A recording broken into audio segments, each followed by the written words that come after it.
사도행전 8장은 스데반의 순교로 인하여 시작된 박해, 그로 말미암아 흩어진 성도와 교회의 모습들을 전하고 있습니다. 자, 오늘은 이런 박해의 상황 속에서 성도들이 보인 모습을 통해서 경건이 무엇인지, 그리고 복음이 무엇인지, 그리고 기쁨이 무엇인지에 관한 것들, 이 큰 세 가지 주제를 가지고 한번 말씀을 나눠보려고 합니다. 산헤드린 공회에서 성전과 율법을 어지럽힌다는 이유로 재판을 받고 있었죠. 스데반이. 그리고 스데반이 하늘이 열리는 것을 바라봅니다. 성령이 충만하여서 하늘이 열리고 인자가 예수님께서 하나님 보좌 우편에 앉아 계신 것을 보고 그것을 얘기하자 그 자리에 있던 사람들이 소리를 지르고 귀를 막습니다. 그리고 그 즉시로 스데반을 끌어내어서 돌로 쳐 죽이는 일이 일어나게 됩니다. 자, 그런데 이 스데반의 죽음 신성모독이지요. 그러니 로마의 재판장이 갈 이유도 없고 즉결 재판이 이루어진 겁니다. 현행범으로 잡히게 된 거죠. 돌에 맞아 순교를 하게 되었는데, 오늘 이 본문 2절 말씀을 보니 그 스데반을 장사하고 슬피 울었던 사람들이 있었던 것을 오늘 본문 2절을 보면 알 수가 있습니다. 자, 그런데 이렇게 하면 안 돼요. 왜냐하면 이 신성모독으로 돌에 맞아 죽었기 때문에, 만약에 신성모독을 행한 사람의 죽음을 앞에 놓고 애곡하거나 그 사람의 시신을 수습해서 장례를 치른다거나 하면 그 죽은 신성모독한 사람과 똑같은 사람으로 대우를 받게 됩니다. 같은 당이지, 그리고 역시 함께 죽임을 당할 수 있는 위험에 놓이게 되는 게 이 당시의 현실이었습니다. 베드로가 예수님을 모른다고 부인할 때 그랬잖아요. 그 대제사장이 들여서 예수님께서 재판을 받고 계실 때 베드로가 따라 들어갑니다. 그때 여종 하나가 베드로를 바라보고 당신도 갈릴리 사람 아닌가? 저 예수와 같이 있었지 않아? 여종이들이 그런 얘기를 하고 곁에 있던 사람도 당신도 그 도당이다, 그 말을 하게 됩니다. 같은 어울렸던 사람이라는 거죠. 그때 베드로가 예수님을 부인하는 일이 있지 않았습니까? 이를테면 그런 겁니다. 즉 스데반의 시신을 수습하고 함께 애곡한다는 것, 목숨을 내놓아야 하는 일인데 이들은 그 일을 행하고 있었다는 겁니다. 그런데 오늘 본문에서 그렇게 스데반의 시신을 수습하고 함께 애곡했던 사람들을 무엇이라고 표현하고 있느냐면 2절에서 경건한 사람들이, 그 사람들을 경건한 사람이라고 표현하고 있는 것을 보게 됩니다. 아니, 현실적으로 용감한 사람들이, 담대한 사람들이 그렇게 표현해야지 더 맞지 않을까 싶은 생각도 듭니다만 경건한 사람이래요. 그렇다면 여기서 말하는 경건이라는 것이 어떤 의미가 있을지 알아보는 것, 우리의 경건한 생활을 위해서도 중요한 일일 겁니다. 자, 성경에 이 경건에 대한 여러 가지 정의가 있습니다. 야고보서 1장 27절에 보면 환난 날에 고아와 과부를 돌보고 세속에 물들지 아니하게 자기를 지키는 것, 그것이 경건이다. 하나님 앞에 경건이다. 그렇게 정의하고 있습니다. 맞습니다. 보통 우리가 생각하는 경건의 모습이 이 야고보서에서 정의하는 그 경건이죠. 조심스럽게 나를 조심하고 말과 행동과 생각과 그 모든 것을 거룩하게 구별하고 조심하는 그 행위를 우리는 경건이라고 표현을 합니다. 그런데 오늘 이 경건의 의미, 오늘 본문에서는 조금 다르게 설명되고 있는 것을 볼 수가 있습니다. 자, 앞서 말씀드린 것처럼 스데반의 죽음을 슬퍼해요.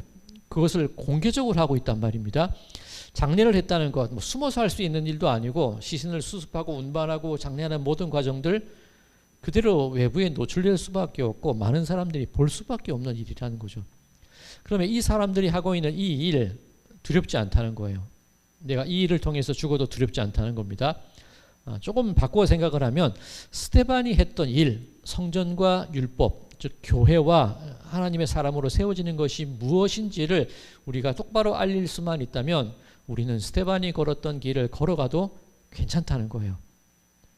하나님 보좌 우편에 예수 그리스도를 바라볼 수 있는 그 믿음의 눈이 우리에게 열릴 수만 있다면 죽음, 이들과 이 같은 도당으로 분리되는 것 괜찮다는 거예요. 그렇다면 스데반이 다 하지 못한 그 복음의 일과 그 모든 복음의 열정들 내가 이어서 하겠다는 그런 결단과 결심이 그 마음 가운데 있었다는 겁니다. 그 어떤 세상의 위협도, 세상의 어떤 두려움, 죽음도 우리가 가고자 하는 스데반이 못다한 예수 그리스도의 복음을 증거하는 그 길을 그 누구도 막을 수 없습니다. 그 각오가 있던 사람들을 오늘 본문에서는 경건한 자들, 경건한 사람들 그렇게 표현하고 있는 것을 보게 됩니다. 자, 이 모습을 로마서 8장에서는 이렇게 표현하고 있습니다. 로마서 8장 35절에서 37절입니다. 누가 우리를 그리스도의 사랑에서 끊으리요? 환난이나 곤고나 박해나 기근이나 적신이나 위험이나 칼이랴. 기록된 바 우리가 종일 주를 위하여 죽임을 당하게 되며 도살당할 양같이 여김을 받았나이다 함과 같으니라. 그러나 이 모든 일에 우리를 사랑하시는 이로 말미암아 우리가 넉넉히 이기느니라. 자, 이렇게 담대하게 스데반의 죽음 앞에서 함께 애고갈 수 있었던 이유가 무엇일까? 우리를 사랑하시는 이 예수 그리스도로 말미암아 우리가 넉넉히 이기느니라. 우리의 앞을 막을 수 있는 것은 아무것도 없다. 그 마음을 간직하고 살아가는 그 모습이 오늘 본문에서는 경건이라고 표현하고 있다는 것을 볼 수가 있습니다. 자, 그렇다면 우리 스스로에게도 물어봐야죠. 나는 과연 경건한 삶을 살아가고 있을까? 물론 개인적인 경건과 개인적인 어떤 신앙의 열심들을 가지고 있는 모습도 경건이 맞습니다만, 오늘 본문에 비추어 볼 때 세상 가운데 내가 그리스도인 됨을 숨김없이 드러내는 그 행위도 경건이겠죠. 그런데 그렇게 하기 위해서는 내 믿음과 내 행동이 일치해야 되고 성경의 말씀과 우리의 삶의 모습들이 일치가 되어야겠죠. 그래야 내가 떳떳하게 그리스도인이라는 것을 알릴 수 있게 되는 것 아니겠습니까? 그렇다면 내 속에서 행해지고 있는 경건이 내 삶 속에서 그대로 연결되고 실천되고 어김없이 함께 속과 겉이 일치되어질 때에, 그럴 때 감춤 없이 내 스스로를 그리스도인됨을, 내 안에 있는 그리스도의 모습을 세상 가운데 드러낼 수 있는 모습이 경건이라는 얘기입니다. 바라기는 우리들의 삶 속에, 내 모습 속에 과연 그러한 경건함이 있을까? 한번 돌이켜 보시면서 이 오늘 사도행전 8장에서 보여주었던 그 경건의 모습들을 우리 역시 세상 가운데 보이고 비치며 살아가는 그런 모습들이 되어지기를 소망합니다. 자, 이제 두 번째, 이 교회에 대한 핍박으로 사도들을 제외한 이 모든 사람들이 다 흩어졌다. 유대와 사마리아 각지로 흩어졌다. 그렇게 성경은 표현하고 있습니다. 자, 우리가 생각하기에 이 흩어졌다라고 하니까 도망쳤다, 피했다 그런 생각이 들기는 하는데 그런 의미도 있겠습니다만, 만약에 박해가 무서워서 피했다면 숨어 지내야죠. 쥐 죽은 듯이 살아야죠. 그런데 오늘 본문 말씀을 보면 이 흩어졌던 사람들의 모습, 그런 모습이 발견되지 않습니다. 4절, 그 흩어진 사람들이 두루 다니며 복음의 말씀을 전할세. 숨고 아닌 척 해야 되는데 이 흩어진 사람들이 오히려 두루 다니면서 복음을 전했대요. 그러면 도망친 거는 아니라는 결론입니다. 자, 그렇다면 이 복음이 무엇이길래 이들이 이렇게 숨지 않고 두루다니며 전할 수 있었을까? 자, 헬라어로 유앙겔리온이죠. 이 유앙겔리온이라는 복음이라는 단어 원래는 교회 용어가 아닙니다. 원래는 이 로마 황제와 관련되어서 사용됐던 단어가 유앙겔리온, 복된 소식, 기쁜 소식, 승리의 소식이라는 뜻입니다. 전쟁에서 승리했을 때 그 승전보를 전하는 것, 그게 유앙겔리온입니다. 그리고 황제가 아들을 낳아서 자기의 어떤 대를 이룰 수 있게 되었거나 기쁜 소식이 있을 때 등남했습니다. 황제가 자비를 베풀었습니다. 이 도시에 황제가 오십니다. 그런 소식들을 전하는 게 유앙겔리온 원래의 의미입니다. 그런데 이 마가복음 1장 1절에서 유앙겔리온이라는 단어의 뜻을 완전히 바꿔버리죠. 예수 그리스도, 하나님의 아들 예수 그리스도의 복음의 시작이라. 아르케툰, 유앙겔리오, 예수 그리스도, 그죠? 몇 번 말씀을 드렸던 겁니다. 그 세상의 힘으로 유지되는 그 승리의 소식, 세상의 압제와 권력으로 유지되던 황제의 승전보, 그것을 예전에는 유앙겔리온, 복음이라고 불렀는지 모르겠지만 지금부터는 아니라는 거예요. 예수 그리스도로 말미암은 그 생명의 소식, 그것이 이제부터는 복음이야. 마가복음이 그렇게 선언하고 있는 것을 보게 됩니다. 지금 오늘 본문 말씀에 이 복음을 전하는 사람들의 모습을 가만히 보면 기존 이 로마의 가치 속에 살아가던 이 승리를 맛본 사람들의 모습은 아니지 않습니까? 좀 피하고 감옥에 갇히고 핍박당하는 모습이 지금 복음을 전하는 사람들의 모습입니다. 그러면 이 원래의 의미, 이 로마 시대 황제에 의해 사용되었던 유앙겔리온, 복음이라는 단어의 의미로 보자면 당당하고 이 승리를 한 사람들이 전해야 되는 내용이 복음인데, 오늘 본문에서는 좀 속된 표현으로 망한 사람, 도망자들, 실패한 사람들, 그 사람들이 승리의 이야기를 전하고 있더란 말이죠. 뭔가 세상의 눈으로 보면 모순적이라고도 여길 수 있는 그런 모습입니다. 그런데 패배자의 모습으로, 실패자의 모습으로, 낙심자의 모습으로 전하고 있는 그 내용의 말씀이 복음이라는 거예요. 승리의 이야기라는 겁니다. 왜?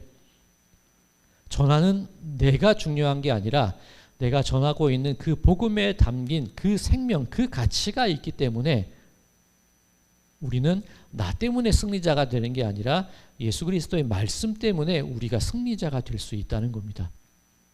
오늘 이 본문 말씀을 보면 이 반복되는 단어가 있는데, 이 흩어지다라는 단어가 반복되는 것을 볼 수가 있습니다. 1절 뒷부분에 보면 유대와 사마리아 모든 땅으로 흩어지니라. 박해로 인해서 성도들이 흩어지는 모습입니다. 그 4절에도 그 흩어진 사람들이 두루다니며 그렇게 되어 있죠. 흩어지다, 흩어지다 반복되는데, 이 흩어지다라는 단어, 우리 아수르나 바벨론에 의해서 나라를 빼앗기고 끌려간 사람들, 그리고 여기저기 유랑하는 사람들을 우리는 디아스포라라고 그러죠. 이 디아스포라라는 단어가 이 흩어지다라는 단어입니다. 오늘 본문에 쓰여져 있는 이 흩어지다, 이 디아스페이로라는 단어, 오늘 본문에서는 디아스페이로라는 단어가 사용되는데 같은 의미예요. 디아스포라, 디아스페이로. 근데 이 디아스포라가 어떤 의미가 있냐면, 이 접두미로 뭐뭐 사이에 그런 의미가 되고, 스페이로가 뭐냐면 파종하는 거예요. 씨 뿌리는 겁니다. 그럼 디아스포라가 어떤 의미를 가지고 있냐면, 마치 세상에 씨를 뿌리는 것처럼 뿌려진 존재가 흩어진 사람들이라는 의미입니다. 그런데 이 예수님께서 그 씨 뿌리는 자의 비유, 이 여러 씨의 비유를 말씀하셨죠. 때로는 뭐 길가에 떨어지고, 때로는 돌밭에 떨어지고, 때로는 가시밭에 떨어지고, 때로는 좋은 밭에 떨어졌을 때 그 씨들이 어떻게 되는지 그런 비유를 하신 적이 있으십니다. 예수님의 비유가 왜 길가에다 뿌리고 왜 돌밭에 뿌려, 그런 생각을 할 수 있는데, 유대인의 농사법이 원래 그래요. 워낙 땅이 척박하고 이렇게 메말라 있으니까 우리와 같이 이렇게 모내기를 한다거나 아니면 그 씨앗 몇 개를 간격을 두고 이렇게 띄엄띄엄 심어서는 안 돼요. 이게 날지 안 날지, 워낙 메말라 있으니까 안 날 수도 있지 않겠습니까? 그러니 이 유대인들의 농사법은 그냥 정말 흩뿌리는 거예요. 때로는 이 동물 등에다가 곡식자루를 매달고 구멍을 뚫어서 그 곡식 씨앗이 막 줄을 흐를 때 동물들을 막 다니게 하는 겁니다. 그럼 정말 세상에 뿌려지는 게 이 디아스페이로, 스페이로라는 파종의 모습이라는 겁니다. 즉, 이 오늘 본문 말씀 가운데 이 흩어진 사람들이 복음을 전했다. 왜 이렇게 복음을 전할 수 있었을까? 그와 같은 거예요. 그들이 내 형편, 내 모습만 생각하면 나는 실패자요, 도망자로 비춰질 수 있는데, 내가 가진 게 씨앗이라는 겁니다. 흩뿌려야 되는 거예요. 그 안에 생명이 있기 때문에 뿌리고 뿌려야지, 거듭 뿌려야지 곳곳에서 뿌려진 그 씨에 의해서 생명이 태어날 수 있다는 거지요. 흩어진 사람들, 내 안에 생명이 있으니, 그 씨 안에 생명이 있으니 그걸 믿고 뿌리는 겁니다. 뿌리는 내가 중요한 게 아니라 뿌려지는 그 씨앗을 믿고 파종을 하는 게 이 흩어진 사람들의 모습이라는 거예요. 그러니 오늘 본문에서 말하는 복음이라는 것이 그런 힘을 가지고 있는 겁니다. 씨앗이라는 거예요. 생명이라는 거예요. 즉, 우리는 내가 일한다고 생각을 하죠. 내가 번듯해야지 복음을 증거하고, 내가 반듯해야지 사람들에게 영향력을 끼칠 수 있다 생각하는데, 그 모습은 아니라는 거죠. 내가 아니라 내 안에 있는 예수의 말씀이, 그 복음이, 그 생명이 복음이 일을 하는 겁니다. 예수님의 말씀이 일을 하는 겁니다. 예수님의 생명이 일을 하는 겁니다. 그러니 우리가 흩어졌음에도 그 복음을 뿌릴 수 있는 까닭이 무엇인가? 나 때문이 아니라 그 복음에 담긴 예수님 때문에, 예수님을 의지하여서 뿌리는 그 모든 행위가 복음을 전하는 모습이라는 겁니다. 물론 이 처음에 말씀드렸던 것, 이 경건이라는 부분에서 내 마음에 있는 것과 내 삶의 행동이 일치해야 된다고 말씀을 드렸습니다만 그것과는 조금 다른 의미죠. 내가 번듯해야 돼, 내가 남한테 잘 보여야 돼, 이것과는 좀 다른 의미지 않습니까? 그런데 그거 신경 쓰지 말자는 거예요. 내 안에 정말 예수 그리스도의 생명의 말씀이 있고 내가 정말 그 말씀에 의지해서 살아가는가, 그걸 보자는 겁니다. 그게 복음이라는 거죠. 그러니 그 복음에 의지할 때에 흩어져도 디아스포라가 되어도 우리는 파종하고 뿌리고 나눌 수 있게 된다는 것입니다. 바라기는 내 의지로 사는 게 아니라, 내 겉모습으로 내 번듯함으로 사는 게 아니라 내 안에 있는 예수 그리스도의 생명으로 살아가는 그런 우리들의 모습이 되기를 소망합니다. 자, 이제 경건, 복음, 오늘 본문에 나온 복음 두 가지 살펴봤고 이제 마지막으로 한 가지 더를 살펴봐야 됩니다. 기쁨이 무엇인지에 대해서 살펴봐야 되는데 오늘 본문 중에 이 반복되는 단어가 또 있습니다. 이 흩어진다는 단어도 반복이 됐고 반복되는 단어가 또 있는데 이 크다라는 형용사가 반복이 돼요. 자, 1절 중간에 보면 그날에 예루살렘에 있는 교회에 큰 박해가 있어. 큰 박해. 두 번째 2절 마지막 부분 스데반을 위하여 크게 울더라. 큰 울음. 세 번째 8절 그 성에 큰 기쁨이 있더라. 그죠? 굳이 이 크다는 형용사를 일부러 사용하고 있는 겁니다. 근데 시작은 뭐예요? 큰 박해예요. 박해로 그 큰 것이 시작이 되었는데 그 끝에는 무엇이 있는가? 그 성에 큰 기쁨이 있대요. 그러면 큰 박해로 인해서 큰 울음이 우리들에게 울려지는 삶을 살아가는데 우리들의 결말은 무엇으로 끝이 나게 되냐면 큰 기쁨으로 끝이 날 수 있다는 겁니다. 그럼 어떻게 이런 변화가 있어질 수 있을까? 자, 오늘 이 사도행전 8장에는 그 흩어진 사람들이 복음을 전하는 이야기가 있는데 그 중에 빌립의 이야기가 소개되고 있습니다. 그 7사람, 초대교회에 뽑혔던 7사람 중에 한 명이 빌립이지요. 그런데 이 빌립이 사마리아에 가서 복음을 전했다고 오늘 본문을 증거합니다. 이 사마리아, 유대 땅에 있기는 하지만 유대인들이 지나지 않는 곳이에요. 북쪽에서 남쪽으로 가야 될 일이 있으면 사마리아가 있는 가운데를 통과해야 되는데 그렇게 안 가요. 유대인들은 지중해 쪽으로 돌아가거나 요단강을 건너서 가거나 일부러 사마리아를 피해서 갔습니다. 왜냐하면 유대인들에게 있어 사마리아 사람들은 이 개와 같은 사람들이거든요. 상종하지 못할 사람들입니다. 왜냐하면 피가 섞인 사람들이기 때문에 그렇습니다. 혼혈이기 때문에 그렇습니다. 단순히 이 혼혈의 문제가 아니라 아수르에 의해서 북이스라엘이 망했을 때 아수르가 정책적으로 그 사마리아에 혼혈 정책을 펼칩니다. 이방인들을 데려와서 사마리아 사람들과 결혼을 시키게 되죠. 일종의 이 우민화 정책일 수도 있고 민족 말살 정책, 일제가 우리에게 했던 우리 말 못 쓰게 하고 우리 글을 못 쓰게 하는 그런 것과 비슷한 거죠. 그렇게 유대인의 어떤 정신과 중심을 흩어놓는 것이 혼혈 정책이었습니다. 단순히 혼혈이 문제가 아니라 이방의 신의 그 우상을 섬기는 모습들도 들어왔고 이방인의 생활 습관도 사마리아에 들어오게 된 거죠. 그러니 이 포로에서 돌아온 유대인들이 사마리아인들을 꺼리게 됩니다. 사람으로 대하지 않습니다. 마찬가지로 사마리아 사람들도 유대인과 상종하지 않습니다. 그런 곳이 사마리아인데 이 빌립이 그 사마리아를 찾아가요. 그리고 복음을 전합니다. 예수를 전합니다. 그리고 귀신을 쫓아내고 중풍병자를 고치고 못 걷던 사람을 고치고 그 일을 행하게 되자 그 결과 이 성읍에 큰 기쁨이 있었다. 그렇게 오늘 본문은 증언하고 있습니다. 자, 그런데 왜 기쁠까? 병 고쳐서 기쁠까? 귀신 나가서 기쁠까? 왜 기쁠까? 그것을 한번 우리가 추적을 해봐야 될 겁니다. 그런데 오늘 본문 앞서 우리 지난주 사도행전 7장 말씀 마지막 부분에 보면 이 스데반이 순교를 당할 때 사람들이 돌을 던지던 사람들이 사울이라는 청년 발 앞에 옷을 벗어두고 돌을 던지게 됩니다. 그럼 스데반이라는 청년이 사울이라는 청년 발 앞에 옷을 벗어놓고 돌을 던지는데 이 사울이 옷 지키고 있었다 그 의미가 아닙니다. 누군가의 앞에 옷을 벗어놓고 무언가를 행한다는 것은 그 사람이 주도자라는 거예요. 그 사람 앞에 모든 것을 내려놓고 그 사람의 어떤 지시에 따라서 그 모든 돌을 던지는 행위를 하는 겁니다. 사울이 주도자라는 거예요.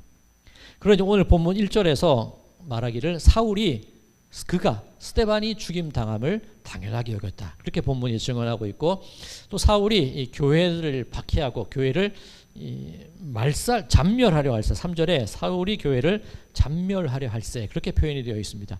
이 잔멸이란 말이 참 무서운 말이지 않습니까? 좀 속된 표현으로 싹쓸이하는 거예요. 모든 사람들을 다 쓸어버리는 겁니다. 집집이 찾아가서 잡아내고 감옥에 가두는 일을 이 사울이 했더라는 겁니다. 우리가 보기에는 이 끔찍한 일을 저지른 것이 사울의 모습인데, 이때 사울 자신은 자랑스러웠겠죠. 내가 열심이고 열정적으로 하나님의 일을 한다고 생각을 했을 겁니다. 그런데 예수 없는 열심이 얼마나 위험한지 우리는 이 모습을 통해서 알 수 있지 않겠습니까? 무언가 하기는 하는데, 열심히 하는데 그 중심 가운데 예수님이 안 계실 때 그 열심의 결과는 누군가를 다치게 하거나 상처를 입히는 일로 결론 지어질 수밖에 없다는 거예요. 사울이 예수 없는 열심으로 그렇게 사람들을 죽이고 사람들을 괴롭히고 교회를 잔멸하는 일을 하고 있었습니다. 자, 그런데 이제 다메섹에서 예수님을 만나고 변화하게 되죠. 근데 사람들이 그 사울을 안 믿어줍니다. 나 변했어, 그 믿어주겠습니까? 사도들을 만나려고 해도 사도들도 만나주지 않고 사람들 사이에 이렇게 섞이지도 못해요. 그러니 결국 이 사울은 자기 고향 이 길리기아 다소로 가서 낙향에서 조용히 살아가는 삶을 살 수밖에 없습니다. 꽤 오랜 시간 동안 잊혀진 존재로 살아가는 것이 사울입니다. 근데 사도행전 11장에서 바나바가 그 사울을, 낙향에서 묻혀있고 잊혀있던 그 사울을 안디옥 교회를 이끌어내는 역할을 맡게 되죠.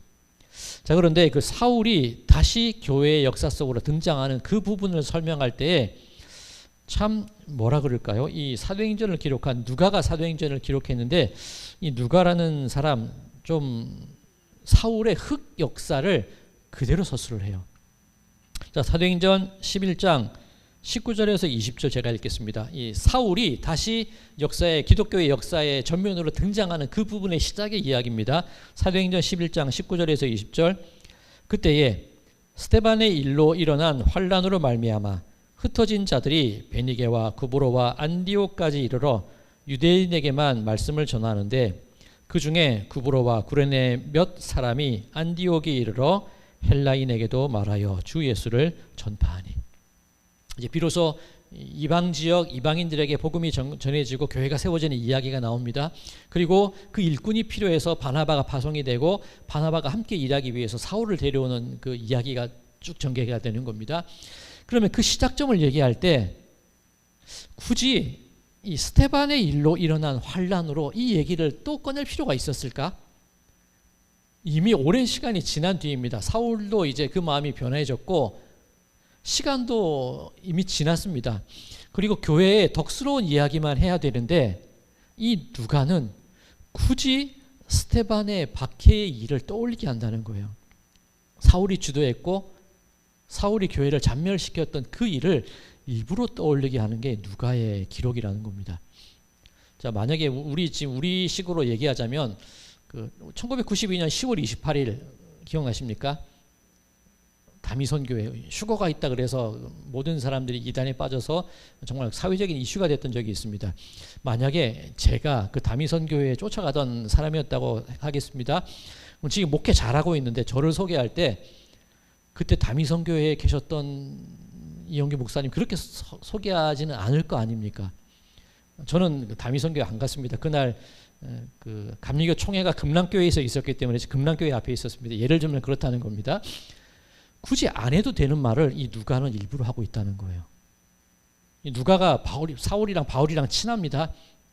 바울의 선교 여행을 보면 이 바나바와 헤어진 이후에 실라 그리고 디모데 그리고 의사 누가와 함께 동행을 하거든요. 이 네 사람이 보통 바울의 선교단으로 활동을 하거든요. 그럼 바울과 친하던 사람인데 굳이 바울의 흑역사를 이렇게 자세히 기록할 필요가 있느냐는 거예요. 자, 그런데 그 이후에 이 사울이 부름받은 부분 조금 긴데 제가 읽어드리겠습니다. 사도행전 11장 22절에서 25절까지 말씀입니다. 예루살렘 교회가 이 사람들의 소문을 듣고 바나바를 안디옥까지 보내니 그가 이르러 하나님의 은혜를 보고 기뻐하여 모든 사람에게 굳건한 마음으로 주와 함께 머물러 있으라 권하니 바나바는 착한 사람이요 성령과 믿음이 충만한 사람이라. 이에 큰 무리가 죽게 도하여 지더라. 바나바가 사울을 찾으러 다소에 가서. 자, 처음에 이제 우선 바나바가 안디옥 교회로 가게 됩니다. 그런데 안디옥 교회에서 바나바가 바라봤던 장면을 사도행전 11장 23절은 어떻게 표현하냐? 다시 읽겠습니다. 사도행전 11장 23절. 그가 이르러 하나님의 은혜를 보고 기뻐하여. 안디옥 교회에 일어난 상황을 보고 기뻐했다는 거죠. 왜 기뻐했습니까? 교회가 세워지지 않아야 될 곳에 세워져 있고 복음이 전해지지 않던 사람들에게 복음이 전해져서 그 이방 지역의 이방인들이, 헬라인들이 예수 그리스도를 믿고 그 교회 안에 모여 있는 모습을 보고 기뻤다는 거예요. 그럼 이때 말하는 기쁨이라는 것이 어떤 것을 의미하냐면 예수의 사람이 아니었던 자들이 예수의 사람으로 변화된 그 모습, 그 변화의 과정이 기쁨이라는 거겠죠.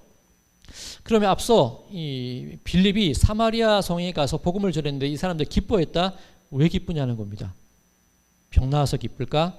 귀신 쫓아내서 기쁠까? 그 기쁨의 근원이 뭐냐면 아니었던 사람들이 맞는 사람으로 변화된 것. 유대인들도 꺼려했던 그 사람들이 예수 그리스도를 만나서 예수의 사람으로 변화되는 그 과정이 기쁨이라는 거죠. 자, 그러면 사울, 이 변화되는 과정 속에서 사울을 굳이 스데반의 일로 환란이 일어났던 그 일을 굳이 밝히는 이유가 뭡니까? 누가의 의도는 그렇게 박해를 하던 그 사울이 지금은 하나님의 말씀을 전하기 위하여 안디옥이라는 그 기쁨 가득한 교회에 부름 받아서 이전의 모습이 아닌 다른 모습으로 이렇게 살아가고 있음을 극적으로 대비시키는 모습이 누가의 의도가 아니겠습니까? 이게 기쁨이라는 거예요. 내가 뭔가 형통해서 병 낫고 잘 되고 뭔가 어떤 이유가 있어서 기쁜 게 아니라 내 삶의 모습이 아니었던 자가 예수의 사람이 되고 공허했던 자가 그 마음 가운데 복음이 들어와 그 마음 가운데 복음으로 가득 채워지게 되고 그 변화의 과정을 기쁨이라고 오늘 본문은 표현하고 있다는 겁니다. 자, 그렇다면 오늘 세 가지 개념, 이 경건과 복음과 기쁨에 대해서 알아보자고 말씀을 드렸는데 경건이 무엇이었습니까? 내가 내 속에 그리스도가 계심을 통하여서 그리스도인 됨을 세상 가운데 담대히 드러낼 수 있는 그 모습이 경건입니다. 복음이 무엇인가? 흩뿌려지는 것. 내가 일하는 게 아니라 내 속에 계신 예수의 힘으로, 예수의 말씀으로, 예수의 영으로 살아가는 것이 복음이다. 기쁨이 무엇인가? 이전에는 그렇지 않았던 사람이 예수 그리스도를 통하여서 이제는 예수의 사람으로 변화되는 그 과정이 기쁨이다. 그럼 공통점이 있죠. 우리의 중심 가운데 과연 예수 그리스도가 계신가? 사랑하는 성도 여러분들 경건의 삶을 살고 계십니까? 복음이 내가 아니라 내 번듯함이 아니라 복음이 나로 말미암아 나를 일하게 만들고 있으십니까? 진정 내 기쁨이 무언가를 얻어서 무언가를 누려서 기쁘다기보다는 예수님이 내 중심에 계심으로 기쁜 삶을 살아가고 계십니까? 오늘 이 말씀을 통해서 우리가 배워야 될 것, 초대교회의 그 극심한 박해 속에서도 그 눈물과 그 어려운 상황 속에서도 그들의 중심에는 예수님이 계셨다. 그로 말미암아 그 결론은 큰 박해와 큰 눈물을 거쳐 큰 기쁨으로 변화되고 있다. 우리는 그 모습에 주목해야 될 줄로 믿습니다. 바라기는 우리 성도님들의 삶 속에 큰 눈물의 삶을 살아가고 계시다 할지라도 내 속에 있는 예수님께서 그 말씀이, 그 복음이 나를 살리고 우리를 살리는 가장 힘의 근원, 내 생명의 근원임을 믿으심을 통하여서 큰 눈물이 큰 기쁨으로 변화되어지시고 흩어지더라도 세상 가운데에서 그렇게 생명을 흩뿌리며 그렇게 담대함으로 이 세상을 이기며 살아나가시는 그런 모든 분들의 삶이 되시기를 주님의 이름으로 간절히 축원드립니다.